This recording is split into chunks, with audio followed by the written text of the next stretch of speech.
bill, I commend it. Great speech. Call Esanati Lole-Taylor. Mr. Speaker, we should measure welfare's success by how many people who leave welfare because they have secured employment, not by how many are added because they see it as an easy way of living.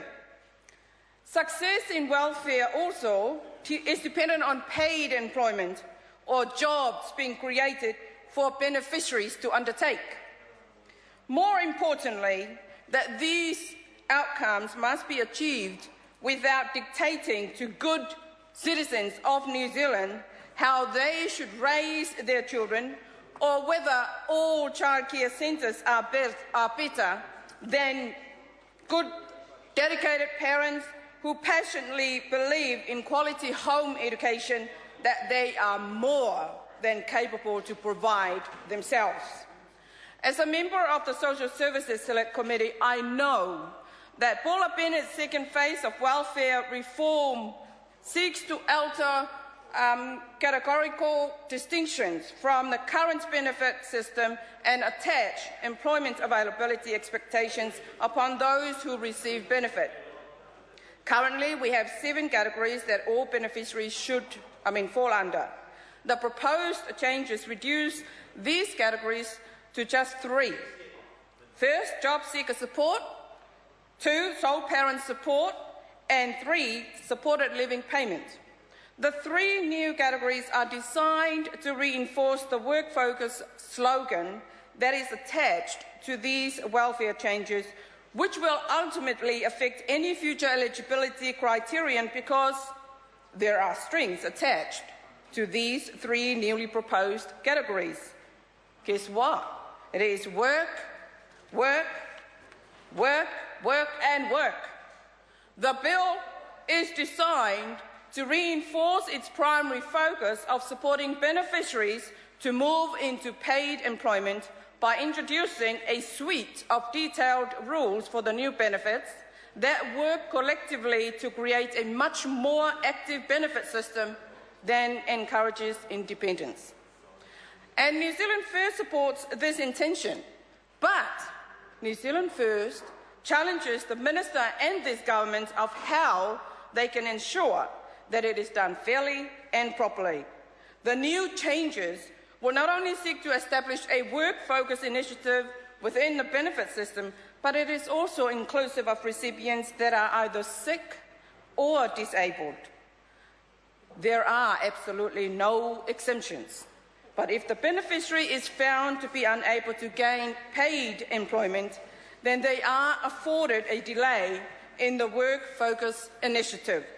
In addition, payments would be temporarily stopped for beneficiaries who have arrest warrants that have been unsolved after 28 days of the incident. Furthermore, beneficiaries are also expected to undergo drug tests in order to meet the requirements to partake in training programs. Well, New Zealand First supports this too. Anyone in this category should see this as a tool to help him or her being detoxed from drugs or kick the habit.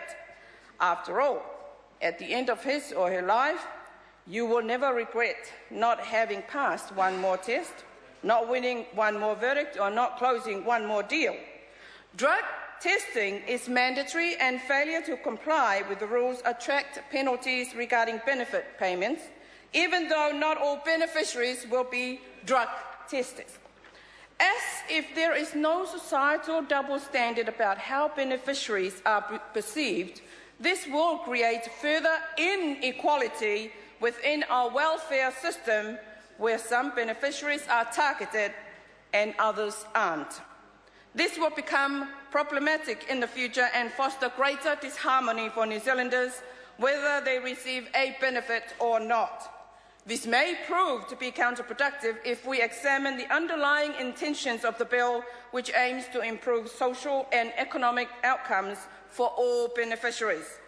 It also intends to incorporate measures that protect the interests of children by encouraging parents to gain paid work and also increase their participation in programs such as child and early childhood education. Compulsory? I'm sorry, not a good approach. New Zealand First supports the overall goal of the bill in assisting welfare-dependent individuals gaining paid employment. However, we have reservations regarding job availability and the government dictating how parents ought to raise their children. Our reservations are centred on its practicality and how these changes will be administered. It has been established that the bill will adopt an active work-based approach, but how will the government roll out new welfare reforms that are attached to expectations of being available to work in regard to people on invalids or domestic benefit for the care of the sick? The measures are drastic and forceful to New Zealanders who already have no choice and must do what they can with a variety of situations they must deal with on a day-to-day basis. Most beneficiaries already feel socially excluded. The proposed changes in this bill will further exacerbate inequality and expose beneficiaries to further scrutiny from the public and amongst themselves. With regard to drug testing job seekers, how is the Minister going to incorporate supportive measures to ensure treatment is available? More importantly, how will the government determine who ought to be drug tested and who shouldn't? That would require categorising beneficiaries with assumptions that they are all most likely taking drugs. It is highly counterproductive to be on drugs in the first place, but how will job seekers be afforded a platform to attain paid employment when the government is doing very little to assist them? We need to emphasise the importance of attaining employment to those who pass the work test and receive offers for paid employment. We also need to emphasise our commitment to ensuring that beneficiaries stay off drugs by investing in initiatives that will help achieve this. Children will be better protected and have better chances in life if the government is willing to invest more into helping beneficiaries who are on drugs to get off and stay off. The way I see it is this.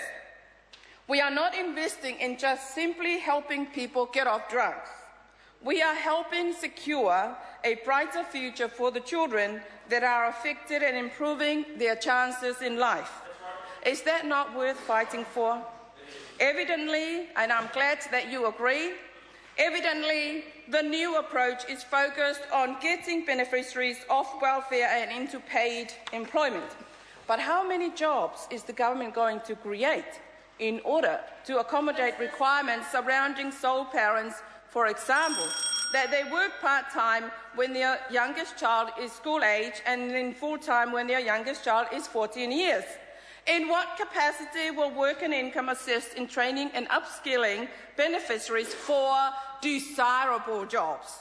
And how many resources are we going to roll out to complement these changes? One of the most crucial and problematic issues with the bill concerns the state trying to dictate to parents how they ought to parent. We never know the love of a parent till we become parents ourselves.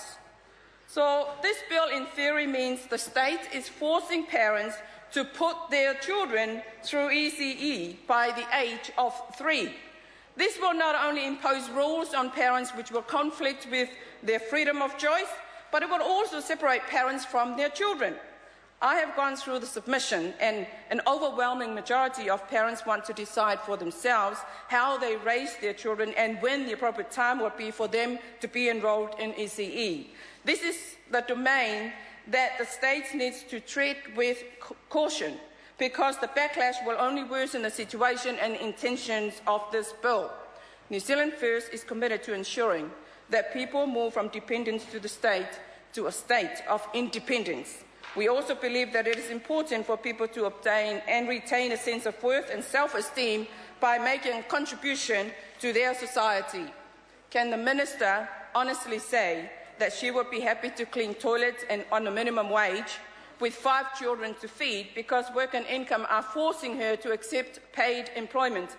Can she honestly say that she would gain a sense of worth and self-esteem from being threatened with payments reduction or cancellation to benefit payments, even though she would be contributing to society by cleaning up their waste?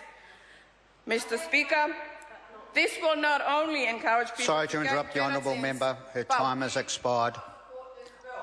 Mr. Speaker. I call Alfred Naro. Thank you, Mr. Speaker. I rise to take a call on the Social Security benefit categories and work focus amendment bill in its second reading. Mr. Speaker,